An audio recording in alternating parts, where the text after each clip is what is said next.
Sanskrit text book में आपका बहुत बहुत स्वागत है। आज हम पढ़ने वाले हैं नेट से संबंधित ओल्ड क्वेश्चन पेपर संस्कृत का। तो इसी क्रम में हम स्टार्ट करते हैं। यह जो क्वेश्चन पेपर है यह 2021 और 2022 से संबंधित है। तो इसी क्रम में हमारा पहला क्वेश्चन है। पहला प्रश्न है हमारा, सितिचा सूत्रेण का संज्ञा विधीयते। सितिचा इस सूत्र के माध्यम से किस संज्ञा का विधान होता है? फर्स्ट ऑप्शन है सर्वनाम संज्ञा होती है। द्वितीय ऑप्शन है प्रगृह्य संज्ञा होती है। थर्ड ऑप्शन है भा संज्ञा होती है। फोर्थ ऑप्शन है पद संज्ञा होती है। तो यहाँ पर इस सूत्र के माध्यम से पद संज्ञा होती है। पद संज्ञा का विधान होता है। इस सूत्र का अगर हम अर्थ करते हैं, सितिचा इस सूत्र का अर्थ क्या है? अर्थात जिस शब्द से सिति प्रत्यय होता है और वहां पर सकार इत संज्ञक होता है, उस शब्द की पद संज्ञा होती है। इस कारण यहां पर आपका फोर्थ ऑप्शन सही हो जाएगा। यहां पर अब हम यचिभम इस सूत्र के बारे में जानेंगे कि यचिभम इस सूत्र के माध्यम से कौन सी संज्ञा होती है। तो देखो यहां पर यचिभम भा संज्ञा करता है।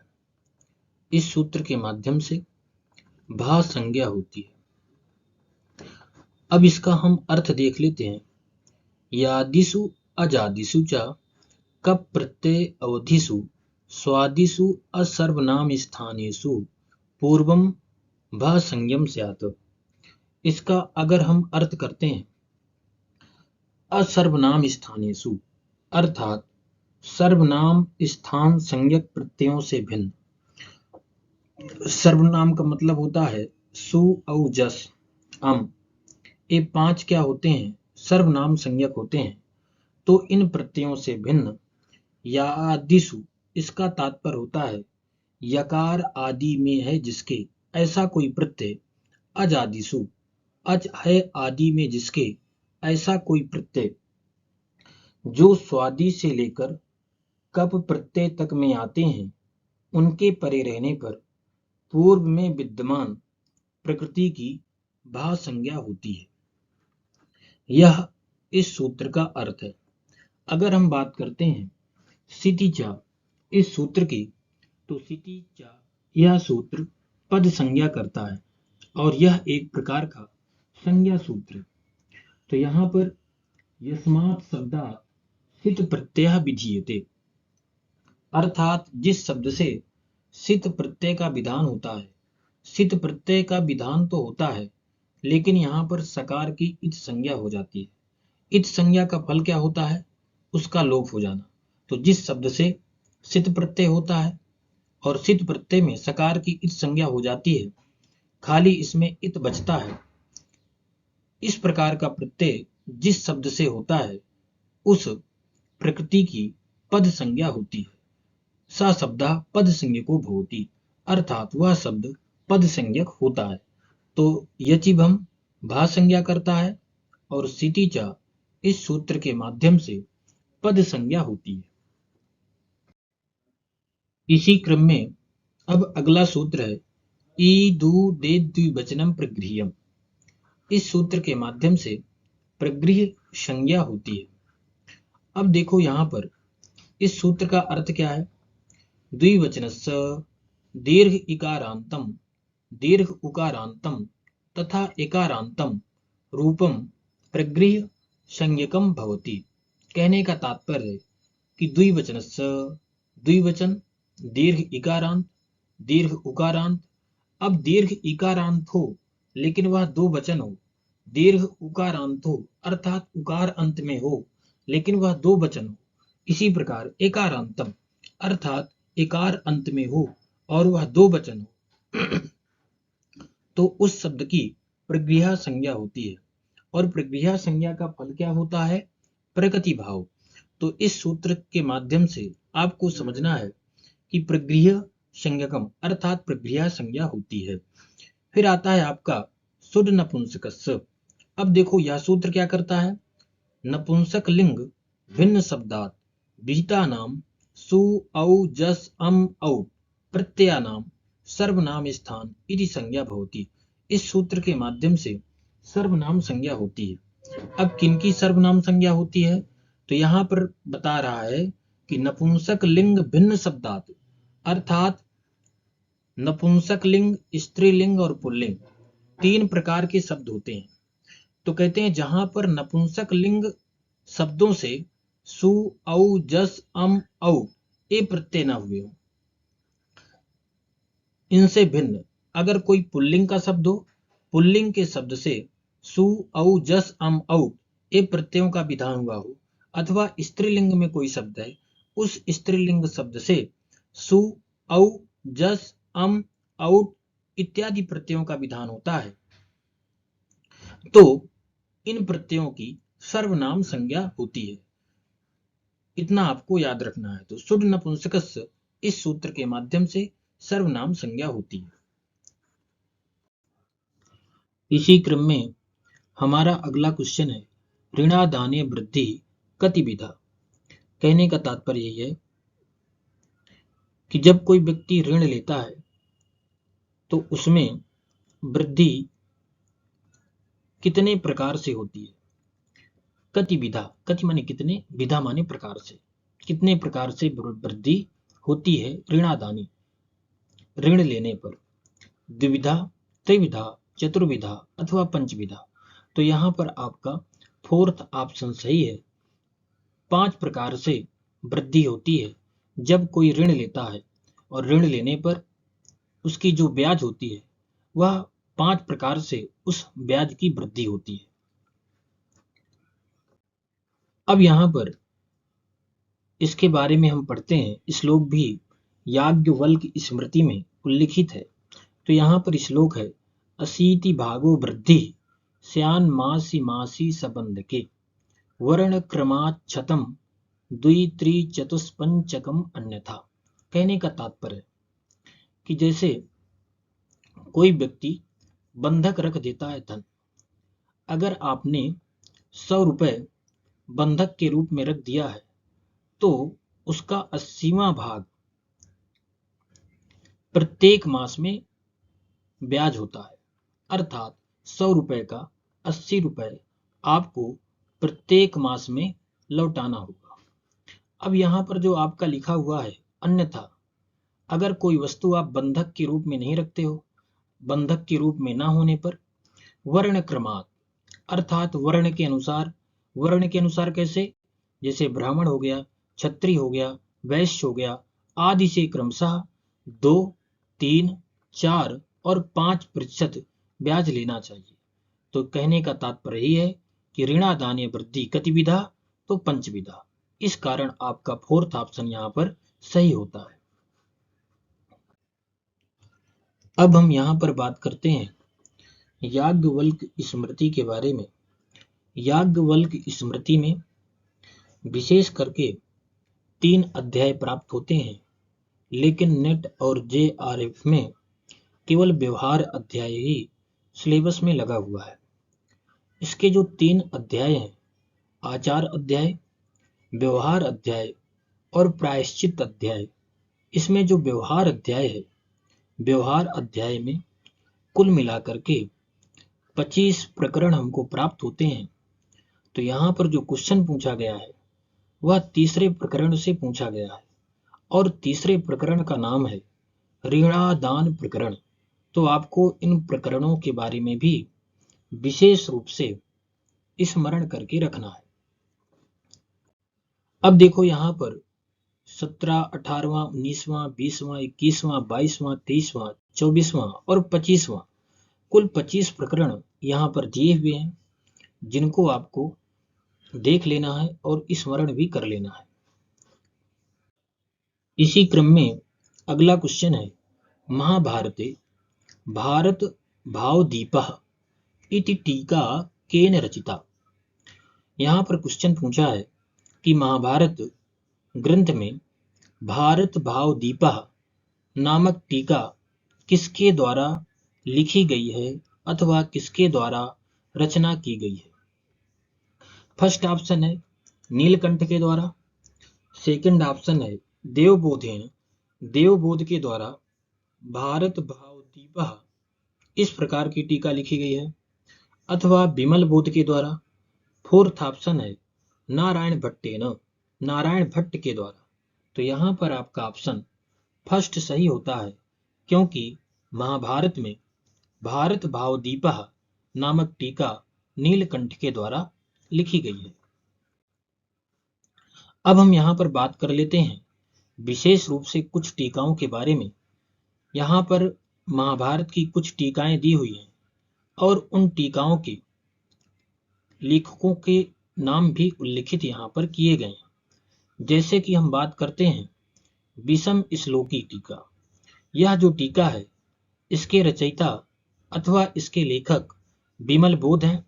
ज्ञान दीपिका, यह जो टीका है इस टीका के रचयिता हैं देवबोध।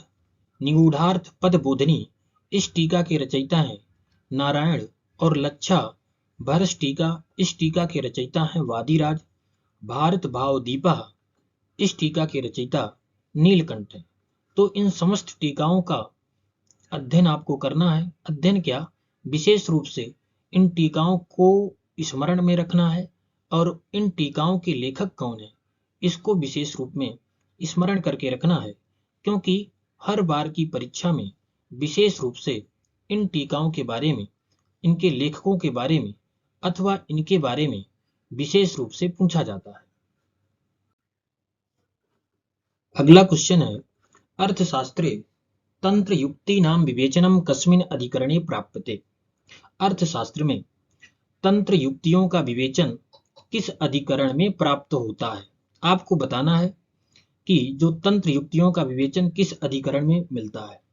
अगर हम अर्थशास्त्र की बात करते हैं, अर्थशास्त्र के रचयिता कौटिल्य हैं और इस अर्थशास्त्र में 15 अधिकरण हमको प्राप्त होते हैं। तो यहाँ पर जो प्रश्न पूछा गया है, प्रश्न है कि तंत्र युक्तियों का विवेचन किस अधिकरण में मिलता है? द्वितीय माने द्वितीय अधिकरण में, नवम अधिकरण में, 13वें अधिकरण में, पंचदशे 15वें अधिकरण में। तो यहाँ पर आपका फोर्थ ऑप्शन जो है सही होता है, क्योंकि अर्थशास्त्र में तंत्र युक्तियों का विवेचन 15वें अधिकरण में प्राप्त होता है। अब देखो यहाँ पर जो अर्थशास्त्र है, अर्थशास्त्र में 15 अधिकरण है। उन अधिकरणों के नाम यहाँ पर उल्लिखित हैं। आपका जो 15वां अधिकरण है तंत्र युक्ति अधिकरण, इस अधिकरण का ही नाम क्या है? तंत्र युक्ति अधिकरण। इस कारण जो है तंत्र युक्ति नाम विवेचनम, यह विषय 15वें अधिकरण में हमको प्राप्त होता है। इन अधिकरणों को भी याद में रखना है, क्योंकि विषय वस्तु के नाम से इन अधिकरणों का नाम पड़ा हुआ है विशेष करके। तो अगर यह अधिकरण आपको स्मरण है तो हो सकता है अगर इनसे संबंधित विषय भी पूछा जाता है तब आप जो है परीक्षा में सही टिक लगा सकते हैं। तो आपको इन विषयों के बारे में, इन अधिकरणों के बारे में विशेष रूप से स्मरण करके रखना है।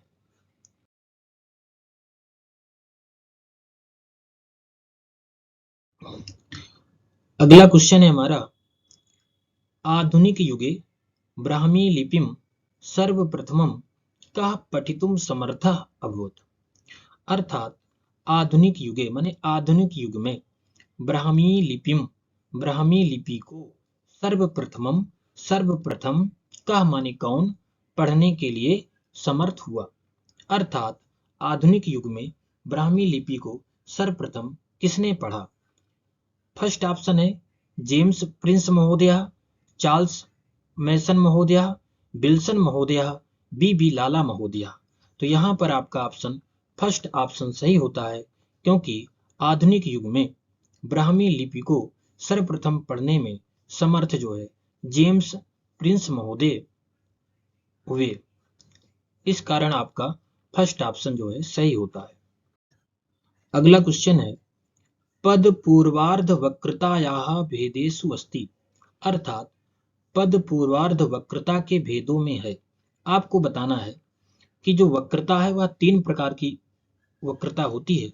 उसमें जो एक वक्रता है पद पूर्वार्ध वक्रता, उसके भी कई भेद होते हैं। तो जो पद पूर्वार्ध वक्रता है, उस वक्रता के भेदों में कौन सी वक्रता आती है?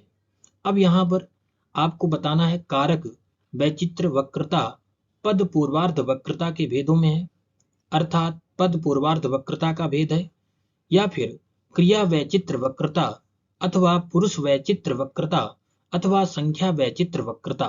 तो यहां पर आपका ऑप्शन सेकंड सही होता है, क्योंकि जो क्रिया वैचित्र वक्रता है यह पद पूर्वार्ध वक्रता के भेदों में आती है, इस कारण आपका सेकंड ऑप्शन जो है सही होता है। अब देखो यहां पर हम वक्रता के बारे में जानते हैं, क्योंकि वक्रता 3 प्रकार की होती है। वक्रोक्ति जीवितम एक ग्रंथ है, इस ग्रंथ में वक्रता का विश्लेषण किया गया है। अगर हम बात करते हैं वक्रता 3 प्रकार की है, जैसे कि वर्ण विन्यास वक्रता, पद पूर्वार्ध वक्रता, प्रत्यय आश्रित वक्रता। तो यहां पर जो आपकी पद पूर्वार्ध वक्रता दी हुई है, इस पद पूर्वार्ध वक्रता के कई भेद होते हैं, जैसे रूढ़ वैचित्र वक्रता, पर्याय वक्रता, उपचार वक्रता, विशेषण वक्रता, संवृत्ति वक्रता, वृत्ति वैचित्र वक्रता, लिंग वैचित्र वक्रता और क्रिया वैचित्र वक्रता। अगर हम प्रत्यय आश्रित वक्रता की बात करते हैं, तो प्रत्यय आश्रित वक्रता के 3 भेद होते हैं, संख्या वैचित्र वक्रता, कारक वैचित्र वक्रता और पुरुष वैचित्र वक्रता। तो यहां पर आपका सेकंड ऑप्शन सही होता है, क्योंकि पद पूर्वार्ध वक्रता के अंतर्गत क्रिया वैचित्र वक्रता का यहां पर विश्लेषण किया गया है। तो कुल मिलाकर के 1 2 3 4 5 6 7 8 पद पूर्वार्ध वक्रता के कुल मिलाकर के 8 भेद होते हैं, तथा जो प्रत्यय आश्रित वक्रता है इसके कुल मिलाकर के 3 भेद होते हैं।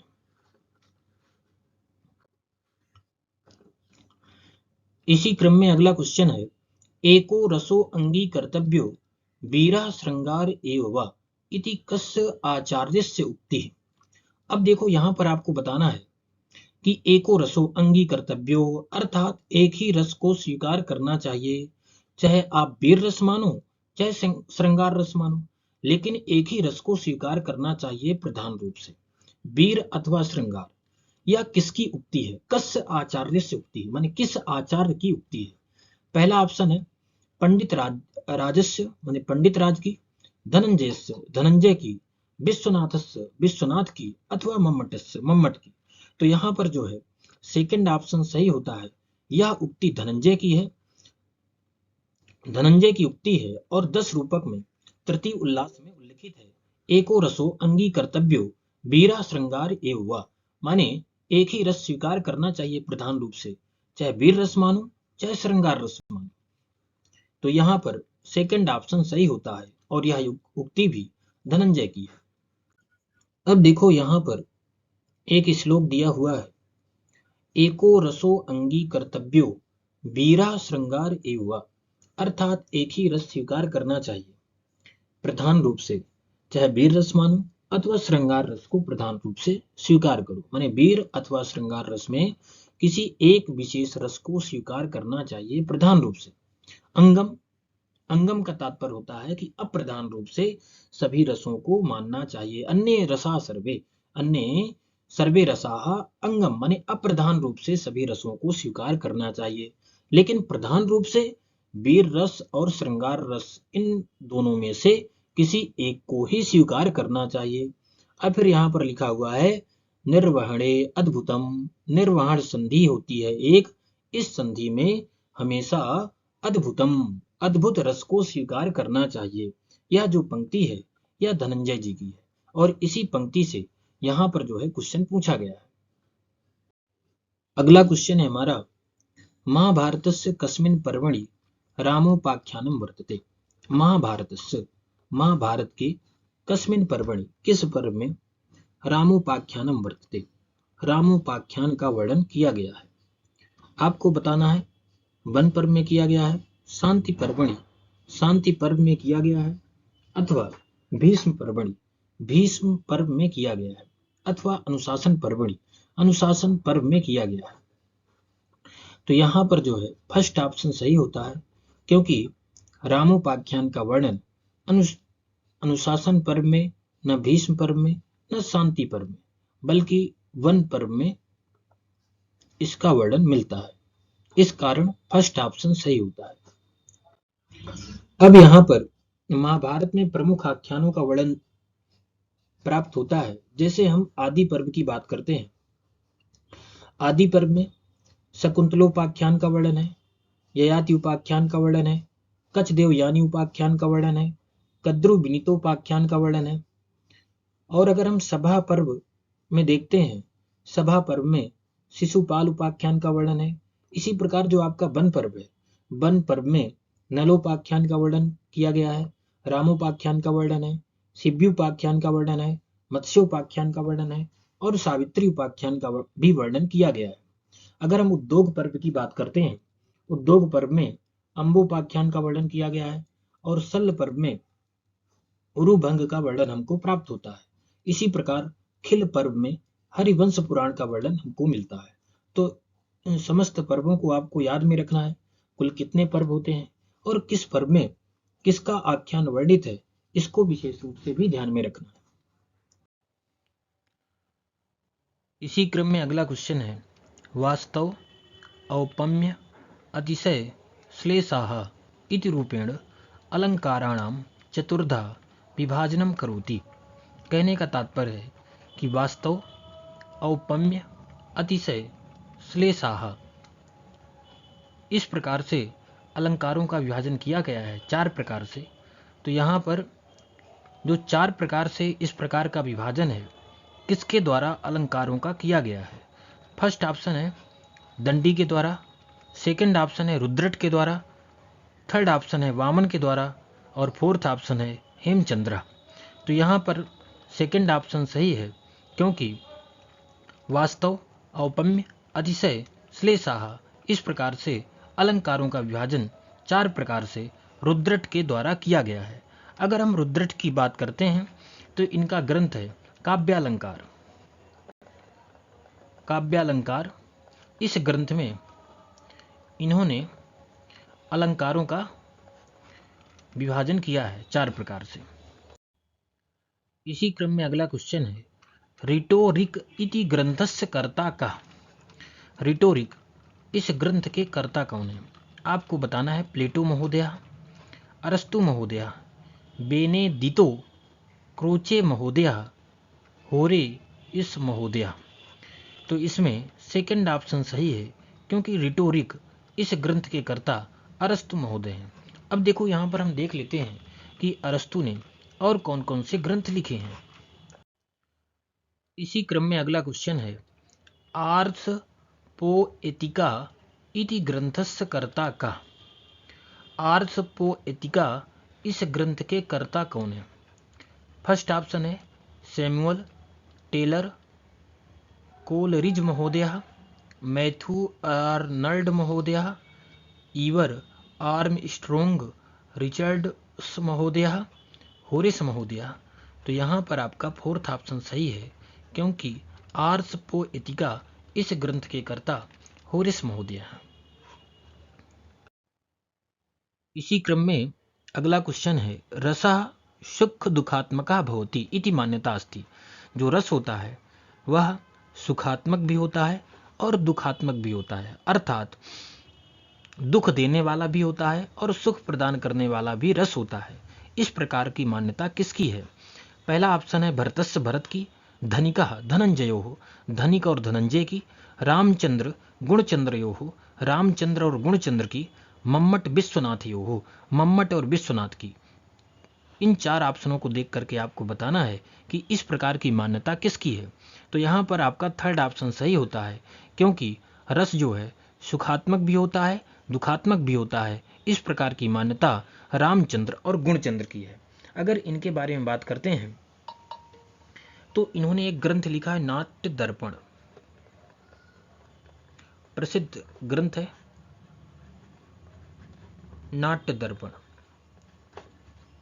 प्रसिद्ध ग्रंथ है और इन्होंने लगभग 190 ग्रंथों की रचना किया है विशेष रूप से। और जो नाट्य दर्पण है, इसकी जो शैली है वह कारिका शैली में इस ग्रंथ की रचना हुई है। इतना आपको याद रखना है। इसी क्रम में अगला क्वेश्चन है, ब्रह्मावर्त किम प्रचक्षते। ब्रह्मावर्त क्या कहलाता है। अब देखो यहाँ पर जो एक क्वेश्चन है, प्रचक्षते मतलब कहलाता है, क्या कहलाता है, किम माने क्या, ब्रह्मावर्त एक क्षेत्र विशेष है। अब यह जो क्षेत्र है यह किन दो नदियों के मध्य स्थित है। कहने का तात्पर्य यह है कि किन दो नदियों के मध्य का क्षेत्र जो है ब्रह्मावर्त क्षेत्र कहलाता है। तो यहाँ पर जो फर्स्ट ऑप्शन दिया हुआ है, सरस्वती दृसदवत्यो यदंतरम, अर्थात दृसदवती एक नदी है, इस समय इसको घाघरा के नाम से जाना जाता है। तो सरस्वती और दृसदवत्यो यदंतरम अर्थात सरस्वती अथवा दृसदवती नदी के मध्य में स्थित है। दूसरा ऑप्शन है सरस्वती यमुनयो यदंतरम, सरस्वती यमुना के मध्य स्थित है। थर्ड ऑप्शन है गंगा दृसदवत्यो यदंतरम, गंगा और दृसदवती के मध्य स्थित है। गंगा सरस्वत्यो यदंतरम, गंगा सरस्वती के मध्य स्थित है। तो यहाँ पर जो ब्रह्मावर्त का क्षेत्र है वह सरस्वती और दृसदवती के मध्य स्थित है। यह अगर हम इसके बारे में बात करते हैं ब्रह्मावर्त के बारे में, तो वैदिक तथा परवर्ती काल में जो ब्रह्मावर्त था पंजाब का वह भाग था जो सरस्वती और दृसदवती नदियों के मध्य में स्थित है। आजकल जो दृसदवती नदी है इसको हम जो है घाघरा अथवा घग्गर के नाम से भी जानते हैं। तो यहाँ पर आपका जो है फर्स्ट ऑप्शन सही होता है। और यह क्वेश्चन जो पूछा गया है मनुस्मृति से पूछा गया है। माने सरस्वती दृसदवत्योर्देव नद्योर्यदंतराम तम देव निर्मितम देशम ब्रह्मावर्त प्रचक्षते। यह इस प्रकार की पंक्ति है जो मनुस्मृति में उल्लिखित है और ब्रह्मावर्त के बारे में बताया गया है कि ब्रह्मावर्त किन दो नदियों के मध्य स्थित है था। इस समय ब्रह्मावर्त का जो क्षेत्र है उसको पंजाब के नाम से हम जानते हैं। इसी क्रम में अगला क्वेश्चन है, सामना दानेन भेदेन समस्तैः अथवा पृथक विजेतुं प्रयते तारेण न युद्धेन कदाचन इति श्लोकः कस्मात् ग्रंथात् उद्धृतोस्ति। यह जो श्लोक है किस ग्रंथ से लिया गया है। कहने का तात्पर्य यही है इस श्लोक का कि शत्रु को कभी भी युद्ध से न जीतें, शत्रु को कभी भी युद्ध से जीतने का प्रयास न करें।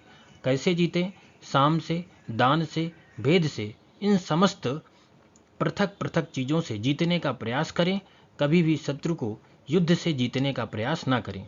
यहाँ पर पहला ऑप्शन है याज्ञवल्क्य स्मृति है, याज्ञवल्क्य स्मृति से लिया गया है। अर्थशास्त्रात्, अर्थशास्त्र से लिया गया है। थर्ड ऑप्शन है नारद स्मृति है, नारद स्मृति से लिया गया है। फोर्थ ऑप्शन है मनुस्मृति है, मनुस्मृति से लिया गया है। तो यहाँ पर क्या है, फोर्थ ऑप्शन आपका जो है सही होता है क्योंकि यह श्लोक मनुस्मृति से लिया गया है। इसी क्रम में अगला क्वेश्चन है, याज्ञवल्क्यानुसारम प्रत्यभियोगम केषु विवादेषु कर्तुं शक्यते। याज्ञवल्क के अनुसार प्रत्यभियोगम केषु विवादेषु कर्तुं शक्यते, किन किन विवादों में प्रत्यभियोग कर सकते हैं या करना चाहिए। अब देखो यहाँ पर समझ लो, अभियोग का तात्पर्य क्या होता है, अपराध। जब कोई व्यक्ति अपराध करता है, और प्रत्यभियोग का मतलब क्या होता है, जब कोई व्यक्ति अपराध करता है उस पर आप केस करते हैं, उसी का नाम क्या है, प्रत्यभियोग है। अर्थात कह सकते हैं जब कोई व्यक्ति अपराध करता है और उस पर आप केस करते हैं वही क्या है, प्रत्यभियोग है। कहने का तात्पर्य है कि कुछ विषयों को लेकर के जब तक व्यक्ति कोई उत्तर नहीं देता है तब तक उस व्यक्ति को, जिसने अपराध किया है, उस व्यक्ति के ऊपर किसी दूसरे व्यक्ति को केस नहीं करना चाहिए।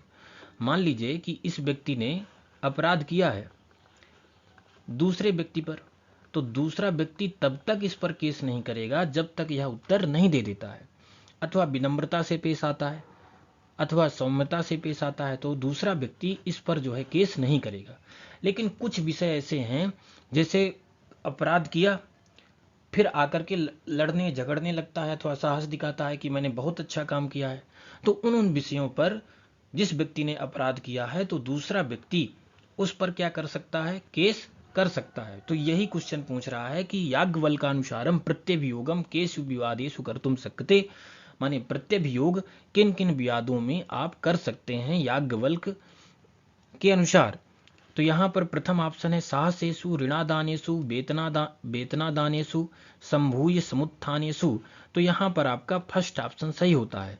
मान लो कोई व्यक्ति अपराध करता है और फिर भी उसके सामने जाकर के कहता है कि मैंने बहुत अच्छा काम किया, बहुत साहस का काम किया, तो इन चीजों में जो दूसरा व्यक्ति है वह क्या कर सकता है, उस व्यक्ति पर केस कर सकता है। इस कारण यहाँ पर जो है फर्स्ट ऑप्शन आपका सही है। इसी क्रम में यहाँ पर श्लोक दिया हुआ है, कुर्यात् प्रत्यभियोगम च कलहे साहसेषु च उभयोः प्रतिभूर्ग्राह्यः समर्थः कार्य निर्णय। अब देखो प्रत्यभियोग किन किन विषयों पर करना चाहिए। अगर कोई व्यक्ति अपराध करता है तो किन किन विषयों में व्यक्ति उस व्यक्ति पर केस कर सकता है। अगर पहले व्यक्ति ने अपराध किया है तो दूसरा व्यक्ति किन किन विषयों पर उस व्यक्ति पर केस कर सकता है। कलहे साहसेषु च, अगर कोई व्यक्ति अपराध करता है फिर उससे आकर के वाद विवाद करता है, झगड़ा करता है, अथवा साहस दिखाता है कि नहीं चलो मैंने बहुत अच्छा काम किया है, इस प्रकार के कार्य करता है, तो दूसरे व्यक्ति को प्रत्यभियोग करना चाहिए, उस व्यक्ति पर केस कर देना चाहिए। अब कहता है उभयोः प्रतिभूर्ग्राह्यः समर्थः कार्य निर्णय। फिर जो प्रतिभू का तात्पर्य होता है जमानतदार होता है, जो सभापति होता है, जो निर्णय करता है, तो कहता है कि दोनों के उभयोग माने दोनों के कार्यों में उचित दंड ग्रहण करके, कि दोनों के कार्यों में उचित दंड क्या हो सकता है, इस प्रकार ग्रहण करके, इस प्रकार जान करके जमानतदार को समर्था कार्य निर्णय, समर्थ कार्य का निर्णय करना चाहिए कि किस व्यक्ति को कितना दंड मिलना चाहिए। इसी क्रम में अगला क्वेश्चन है, मंत्री परिषदि यथा सामर्थ्यम आमात्यान कुर्वीत इति कस्य मतम। अब इसका हम अर्थ देखते हैं कि मंत्री परिषद अर्थात मंत्री परिषद में यथा सामर्थ्यम, जिसके पास जितना सामर्थ्य है अथवा जिसके पास जितना कार्य करने की योग्यता है, उस योग्यता के अनुसार आमात्यान माने मंत्रियों को नियुक्त करना चाहिए। इति कस्य मतम, यह किसका मत है, आपको बताना है। बृहस्पति है, यह बृहस्पति का मत है। औसन सस्य, यह औसन सस्य का मत है। कौटिल्यस्य, यह कौटिल्य का मत है। पराशरस्य, अथवा यह पराशर का मत है। तो यहाँ पर आपका थर्ड ऑप्शन सही हो जाएगा, क्योंकि मंत्री परिषद में यथा सामर्थ्य के अनुसार, जिसके पास जितना सामर्थ्य है उस सामर्थ्य के अनुसार मंत्रियों को नियुक्त करना चाहिए। यह मत जो है कौटिल्य का है, इस कारण थर्ड ऑप्शन यहाँ पर आपका सही हो जाए। अब देखो हम यहाँ पर बात करते हैं मंत्रियों के विषय में, मंत्रियों की संख्या के विषय में। तो यहाँ पर जो मनु जी हैं वह कहते हैं कि मंत्री परिषद में कुल मिलाकर के 12 अमात्यों की नियुक्ति करना चाहिए। फिर इसी के अनुसार दूसरे आचार्य हुए हैं बृहस्पति, इनके अनुसार है कि मंत्रियों की संख्या कुल मिलाकर के 16 होना चाहिए। फिर शुक्राचार्य जी हुए हैं, यह बताते हैं कि मंत्रियों की संख्या कुल मिलाकर के 20 होना चाहिए। फिर कौटिल्य का कहना है कि कार्य करने वाले पुरुषों के सामर्थ्य के अनुसार ही उनकी संख्या नियत होना चाहिए। तो यहाँ पर कौटिल्य के अनुसार जिसके पास जितना जो सामर्थ्य है उस सामर्थ्य के अनुसार मंत्रियों की नियुक्ति करना चाहिए। अब यहाँ पर कौटिल्य ने जो है मंत्री परिषद के प्रमुख 4 सदस्यों को बताया है कि मंत्री परिषद में प्रमुख 4 सदस्य होते हैं। वह 4 सदस्य कौन कौन से हैं, एक हो गया आपका मंत्री, दूसरा आपका हो गया पुरोहित, तीसरा हो गया सेनापति तथा चौथा युवराज हो गया।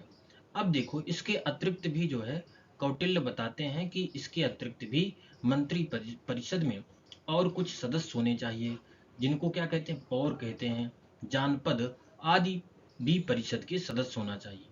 तो पहले इन्होंने 4 प्रमुख बताए हैं, फिर और जो है इसके अतिरिक्त भी मंत्री परिषद के सदस्यों के बारे में इन्होंने बात की है। और इन्होंने बताया है कि कार्य करने वाले पुरुषों के सामर्थ्य के अनुसार ही उनकी संख्या नियत होनी चाहिए। इसी क्रम में अगला क्वेश्चन है, साम दंडौ प्रशंसन्ति नित्यं राष्ट्राभिवृद्धये इति श्लोकांशः कस्मात् उद्धृता। यह जो श्लोक है कहाँ से लिया गया है, कहाँ से उद्धृत किया गया है? फर्स्ट ऑप्शन है मनु स्मृति है, मनु स्मृति से, याज्ञवल्क्य स्मृति है, याज्ञवल्क्य स्मृति से, नारद स्मृति है, नारद स्मृति से, अर्थशास्त्र से। तो यहाँ पर यह जो श्लोक है यह मनु स्मृति से लिया गया है, इस कारण आपका फर्स्ट ऑप्शन जो है सही होता है। इसी क्रम में अगला क्वेश्चन है, सो अयम आत्मा चतुष्पाद इति कस्याम उपनिषदि वर्तते। सो अयम आत्मा, यह जो परम ब्रह्म परमात्मा है यह चार चतुष्पाद मतलब चार पाद वाला है। इति कस्याम उपनिषदि वर्तते, यह किस उपनिषद में बताया गया है? कस्याम उपनिषदि अर्थात किस उपनिषद में बताया गया है अथवा है?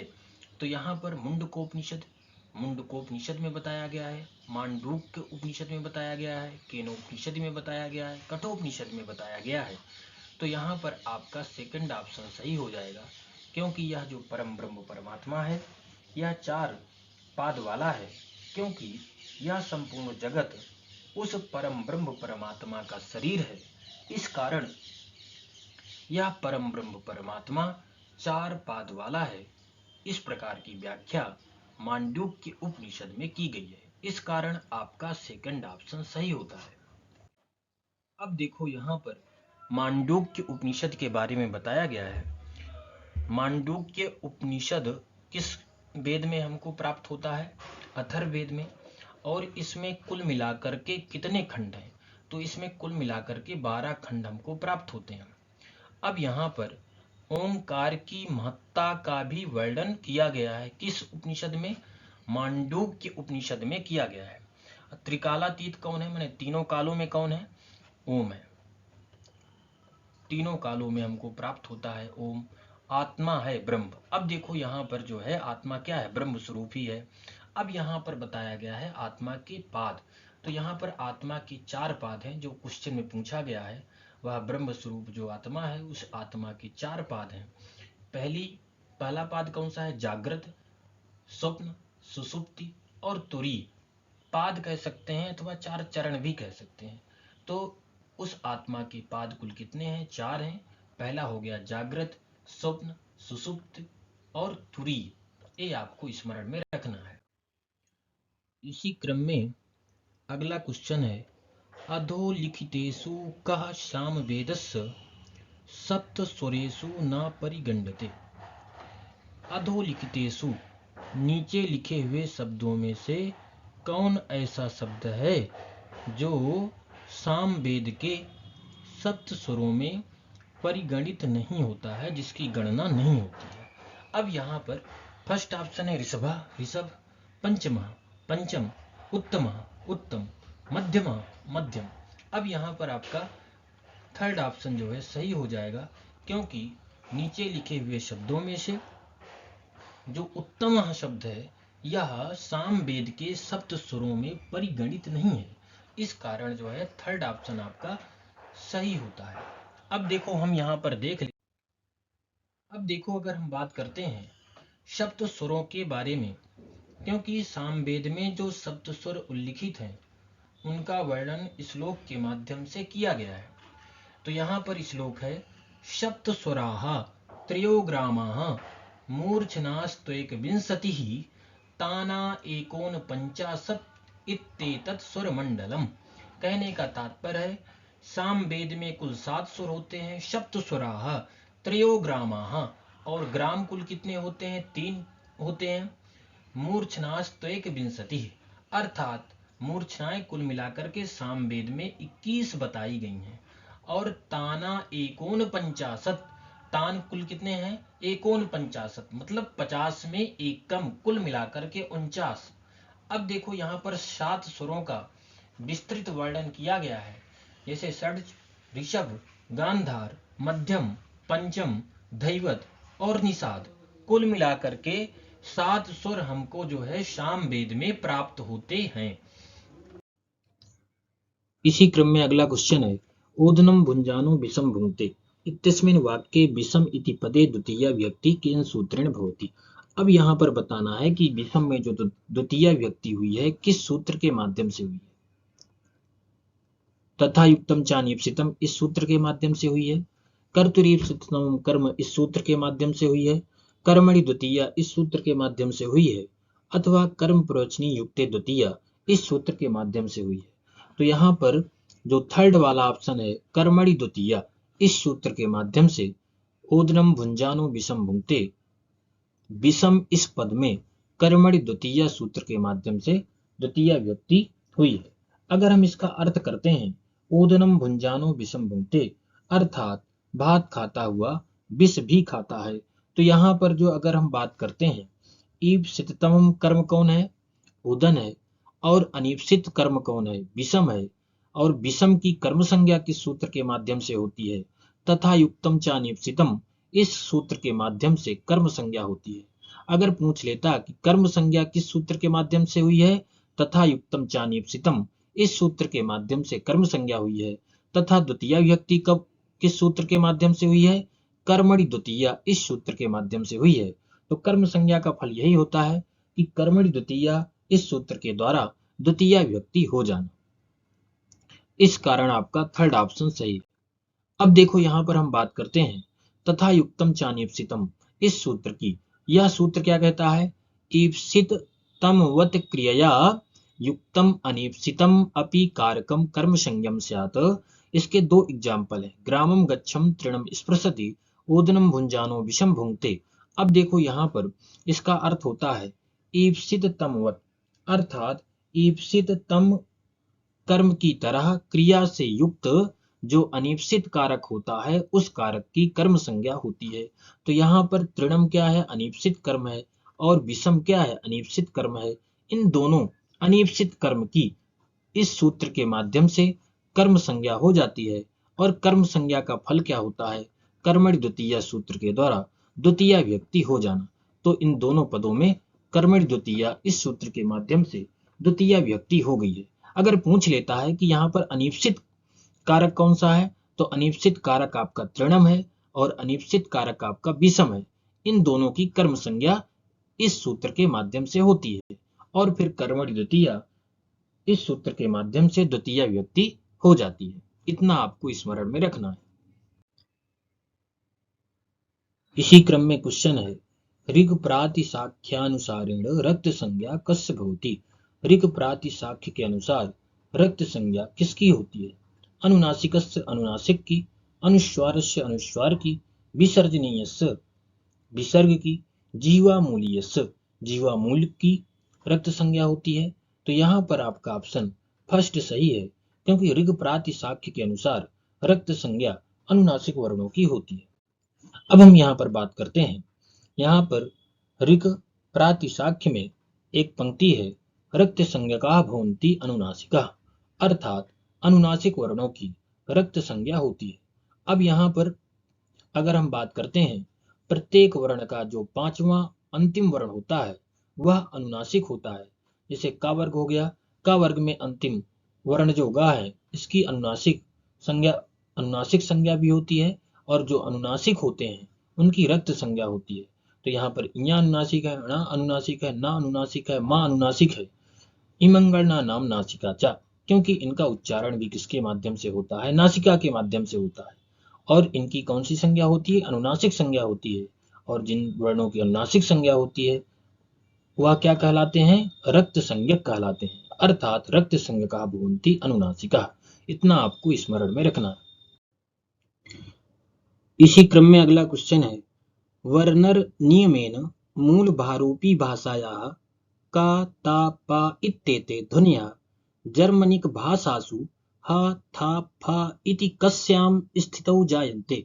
अब देखो यहाँ पर वर्नर नियम के माध्यम से मूल भारूपी भाषा के जो अक्षर हैं का ता पा, ये जो ध्वनि है जर्मनिक भाषा में ह था फ किस स्थिति में होते हैं। अर्थात ककार को हकार, तकार को थकार और पकार को फकार किस स्थिति में होते हैं आपको बताना है। यदा तेभ्यः ध्वनिभ्यः अव्यवहित पूर्वम उदात्त स्वरा भवति। यदा तेभ्यः, यदा माने जब, इन ध्वनियों से अव्यवहित पूर्व उदात्त स्वर होता है, उस स्थिति में ककार के स्थान पर हकार, तकार के स्थान पर थकार, पकार के स्थान पर फकार होता है। अर्थात मान लो कि ककार के पहले क्या है, उदात्त स्वर है, अव्यवहित पूर्व होना चाहिए, माने बीच में किसी का व्यवधान नहीं होना चाहिए।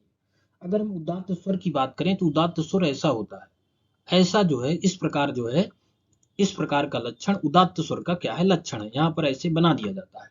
अब देखो, अगर इनके अव्यवहित पूर्व उदात्त स्वर होता है, ककार के अव्यवहित पूर्व क्या है, उदात्त स्वर है, तकार के अव्यवहित पूर्व क्या होना चाहिए, उदात्त स्वर होना चाहिए, पकार के अव्यवहित पूर्व क्या होना चाहिए, उदात्त स्वर होना चाहिए। उस स्थिति में ककार के स्थान पर हकार, थकार और पकार, ये जो है जर्मनिक भाषा में होता है। इस प्रकार की स्थिति जर्मनिक भाषा में उत्पन्न होती है। तो कहते हैं कब होना चाहिए, कब इस प्रकार की स्थिति उत्पन्न होगी, यदा तेभ्यः ध्वनिभ्यः अव्यवहित पूर्वम उदात्त स्वरा भवति। जब इन ध्वनियों से अव्यवहित पूर्व, अव्यवहित का मतलब होता है बिना व्यवधान रहित, पूर्व में क्या हो, उदात्त स्वर हो, अर्थात ककार के पहले उदात्त स्वर हो, तकार के पहले उदात्त स्वर हो, पकार के पहले उदात्त स्वर हो, तो ककार के स्थान पर हकार, तकार के स्थान पर क्या हो जाएगा, थकार होगा, और पकार के स्थान पर क्या हो जाएगा, फकार आदेश होगा। तो यहां पर आपका जो है फर्स्ट ऑप्शन सही होता है। अब देखो यहां पर वर्नर नियम को हम थोड़ा समझते हैं कि वर्नर नियम कैसे कैसे काम करता है। अब देखो यहां पर इस नियम के प्रतिपादक कौन थे, ये भी परीक्षा में पूछा जा सकता है। तो कार्ल वर्नर इस नियम के क्या थे, प्रतिपादक थे, और यह क्या थे, एक जर्मन भाषा शास्त्री थे। और इसके पहले कौन सा नियम आया था, ग्रिम नियम आया था। इस ग्रिम नियम का इन्होंने क्या किया था, संशोधन किया था। और जो ग्रिम नियम का जो आधार था वह क्या था, उदात्त स्वर था। अब देखो वर्नर नियम का स्वरूप मूल भारोपी भाषा के शब्दों में का, ता, पा, इंग्लिश में के, टी, का, ता, पा को जर्मनिक भाषाओं में हा, था, फा तभी होता है जब मूल भाषा में अव्यवहित पूर्व कोई उदात्त स्वर होता है। यदि उदात्त स्वर का, ता, पा के बाद होगा तो इनके स्थान पर क्रमशः गा, दा, बा होते हैं। अब देखो समझो कैसे, जैसे यहां पर ककार है, पूर्व इधर वाला भाग हो गया, पर इधर वाला भाग हो गया। अगर ककार के पहले क्या है, उदात्त स्वर है, तो ककार के स्थान पर क्या हो जाएगा, हकार हो जाएगा। अगर यहां पर ता है और ता के पहले क्या है, उदात्त स्वर है, तब यहां पर तकार के पहले अगर उदात्त स्वर है तो तकार के स्थान पर थकार हो जाएगा। फक और पकार है, पकार के पहले अगर उदात्त स्वर है तो पकार के स्थान पर फकार हो जाएगा, ऐसी स्थिति होगी।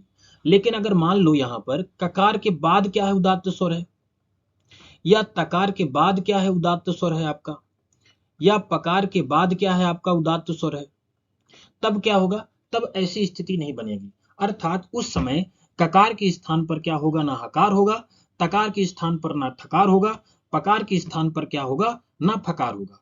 तब क्या होगा, ककार के स्थान पर क्या हो जाएगा, दकार हो जाएगा। यदि बाद में क्या है, उदात्त स्वर होता है, तकार के स्थान पर दकार हो जाएगा, और पकार के स्थान पर क्या हो जाएगा, बकार हो जाएगा, बा हो जाएगा। इस स्थिति को याद रखना है आपको। यही क्या है, वर्नर नियम। इसमें क्या हो जाता है, तीसरा अक्षर हो जाता है। अगर बाद में रहता है, अगर अव्यवहित पूर्व रहता है, तब जब अव्यवहित पूर्व में रहता है तब जाकर के हकार, ककार के स्थान पर हकार, तकार के स्थान पर क्या होता है आपका थकार, और पकार के स्थान पर क्या होता है, फकार होता है। इसी क्रम में अब आगे बढ़ते हैं, हम देखते हैं।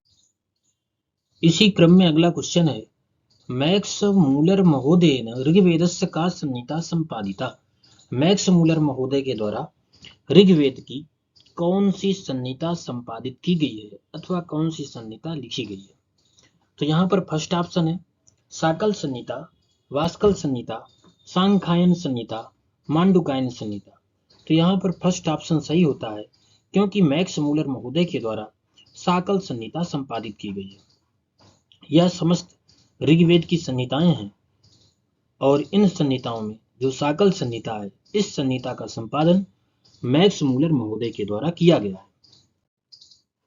अब देखो यहाँ पर हम ऋग्वेद की शाखाओं के बारे में जानेंगे, क्योंकि पतंजलि के अनुसार अगर हम देखते हैं तो ऋग्वेद की कुल मिलाकर के 21 शाखाओं का उल्लेख हमको प्राप्त होता है, लेकिन चरण व्यूह के अनुसार वर्तमान में ऋग्वेद की कुल 5 शाखाएं ही उपलब्ध हैं, जैसे साकल हो गया, बाष्कल, आश्वलायन, सांख्यायन और मांडुकायन। लेकिन अगर देखा जाए इस समय वर्तमान समय में ऋग्वेद की केवल एक ही शाखा प्राप्त होती है, जिसका नाम है साकल शाखा। इसी क्रम में अगला क्वेश्चन है, तस् परमाणु समवायी कारणम तत्संयोगः असमवायी कारणम अदृष्टादि निमित्त कारणम अत्र तस् इति पदेन परामर्शः भवति।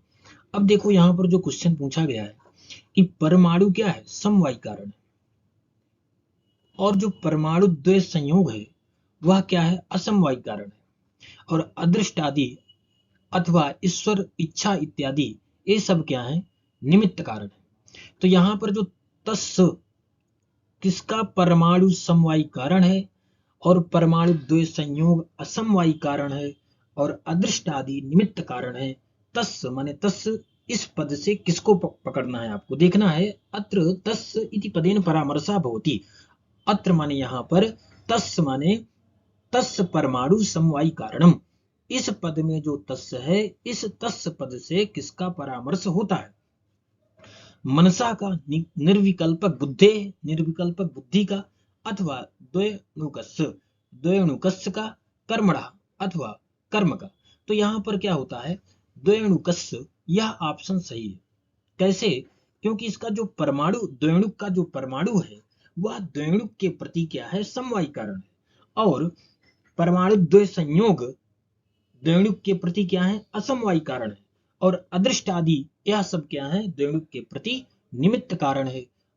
अदृष्ट आदि अथवा ईश्वर इच्छा इत्यादि यह सब क्या है, द्वयणुक के प्रति क्या है, निमित्त कारण है। तो यहाँ पर तस् पद से आपको द्वयणुक को पकड़ना है, इस कारण आपका जो है यहाँ पर थर्ड ऑप्शन सही है। इसी क्रम में अगला क्वेश्चन है, सुधाम क्षीर निधिम मथनाति इति यत्र अधोरेखांकित पदे केन सूत्रेण द्वितीया व्यक्ति भवति। अब देखो यहाँ पर इस संपूर्ण वाक्य में जो सुधाम पद दिया, यहाँ पर इसका अर्थ है समुद्र को मथता है। किसके लिए, सुधाम, सुधा के लिए। सुधा में क्या है, आपका संप्रदान है।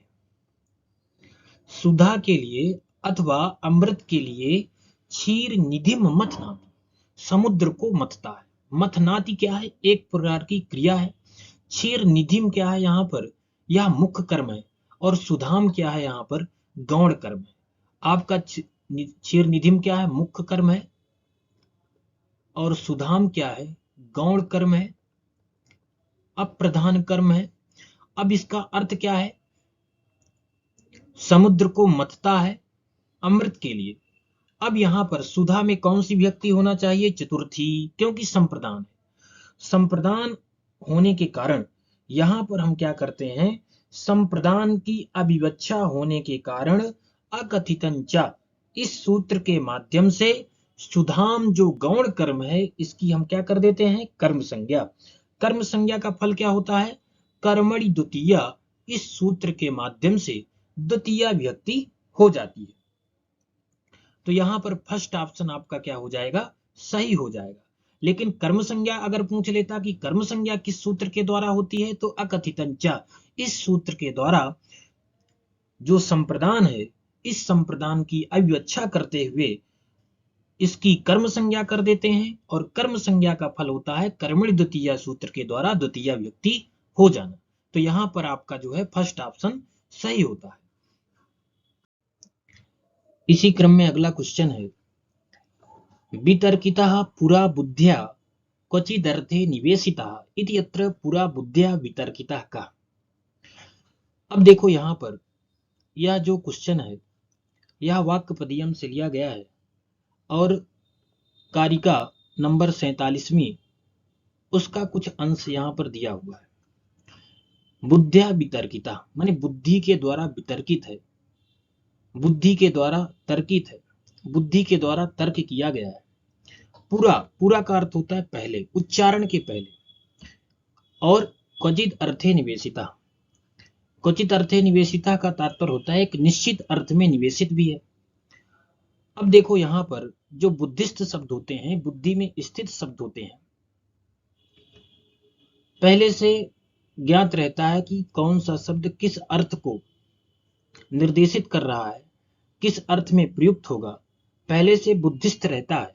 लेकिन उच्चारण के पहले बुद्ध्या वितर्किता, माने बुद्धि के द्वारा वितर्कित होता है, उसके बारे में चिंतन किया जाता है बुद्धि के द्वारा। अब यहां पर इति अत्र पुरा बुद्ध्या वितर्किता का, उच्चारण के पहले बुद्धि के द्वारा वितर्किता का, माने बुद्धि के द्वारा कौन वितर्कित किया जाता है, माने कौन वितर्कित होता है, किसके बारे में तर्क किया जाता है, बुद्धि के द्वारा। तो कहते हैं ध्वनि रूपा शब्द, जो ध्वनि रूप शब्द होता है बुद्धि के द्वारा वितर्कित होता है, अथवा स्फोट रूप बौद्ध शब्द, अथवा बाह्यो अर्था पूर्वोक्तेषु न कोपी। तो यहाँ पर आपका सेकंड ऑप्शन सही होता है, क्योंकि स्फोट रूप बौद्ध शब्द, बौद्ध शब्द का मतलब होता है बुद्धिस्ट, माने बुद्धि में जो स्थित रहता है उच्चारण करने के पहले, वह बुद्धि के द्वारा वितर्कित होता है।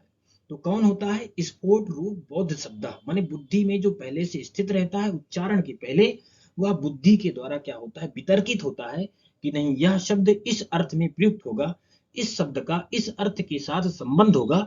तो यहां पर आपका सेकंड ऑप्शन जो है सही हो जाएगा। इसी क्रम में अगला क्वेश्चन है घनश्यामः इत्यत्र समास विधायकम सूत्रम वर्तते। घनश्यामः इस पद में समास विधायक सूत्र है। फर्स्ट ऑप्शन है विशेषण विशेषण बहुलम से, उपमानानि सामान्य वचनैः इस सूत्र के माध्यम से, उपमितम व्याघ्रादिभिः सामान्या प्रयोगे इस सूत्र के माध्यम से, अथवा मयूर वंशकाद्यश्च इस सूत्र के माध्यम से। अब देखो यहाँ पर जो घनश्यामा है इस पद में समास हुआ है, उपमितम नहीं, उपमानानि सामान्य वचनैः इस सूत्र के माध्यम से समास हुआ है। यह सूत्र क्या कहता है कि उपमान का सामान्यवाचक समर्थ सुबंत के साथ क्या होता है, समास होता है, और वह समास क्या होता है, कर्मधारय समास होता है। इतना समझना है जहां पर पूर्व पद, क्योंकि यहां पर घन क्या है, पूर्व पद है, श्याम क्या है, उत्तर पद है। आपका जो घन है यह क्या है, उपमान है, तथा श्याम क्या है, उपमेय है। इतना आपको ध्यान रखना है। और जहां पर पूर्व पद क्या रहता है, उपमान रहता है, वहां पर क्या होता है, कर्मधारय समास होता है। इतना समझना है कि घन क्या है, उपमान है, श्याम क्या है, उपमेय है। इसका अर्थ क्या हुआ, बादल के समान काला। तो यहां पर समास विधायक सूत्र कौन हुआ, उपमानानि सामान्य वचनैः इस सूत्र के माध्यम से क्या हो जाएगा, समास हो जाएगा। तब जाकर के क्या बन जाएगा, घन श्यामा, यह प्रयोग बन जाएगा। इस कारण आपका सेकंड ऑप्शन यहां पर सही होता है। इसी क्रम में अगला क्वेश्चन है षड धन संतः चट संतः इत्यत्र कः आगमो भवति। इस प्रयोग में किसका आगम होता है, दुट का, तुट का, दुट का, तुक का। तो यहाँ पर जो है फर्स्ट ऑप्शन सही है। इस प्रयोग में दुट का आगम होकर के षट संतः इस प्रयोग की सिद्धि होती है। और किस सूत्र के माध्यम से दुट का आगम होता है, तो एक सूत्र है डह से दुट, इस सूत्र के माध्यम से धुट का आगम होता है। यह सूत्र कहता क्या है, दात परस्य सस्य धुड़ व स्यात्, अर्थात विकल्प से धुट का आगम होता है। अर्थात डकार से परे सकार को विकल्प से धुट का आगम होता है। अब यहाँ पर स ड है, इससे परे सकार है, तो क्या होगा, धुट का आगम हो जाएगा। धुट का आगम होने के बाद धकार आता है, धकार को चर्त करते हैं, और जो ड है सड़ का अड़ा है, इसको भी क्या होता है, चर्त हो जाता है। तो इसके स्थान पर भी टकार आ जाता है, और धकार को भी क्या हो जाता है, चर्त। तो धा के स्थान पर क्या आता है, ता। तो कुल मिलाकर के षट संतः यह प्रयोग बन जाता है।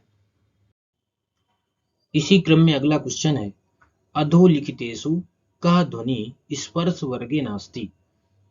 नीचे लिखे हुए ध्वनियों में से कौन सी ऐसी ध्वनि है जो स्पर्श वर्ग में नहीं आती है। अब देखो एक नियम है, कादियो मावसाना स्पर्शा, का से लेकर के मां पर्यंत वर्णों की स्पर्श संज्ञा होती है। अब यहाँ पर का से लेकर के मां पर्यंत कौन कौन से वर्ण है, तो पा भी आ जाता है, ता भी आ जाता है और का भी आ जाता है, लेकिन इसमें आपका सा नहीं आता है। इस कारण आपका सेकंड ऑप्शन सही है।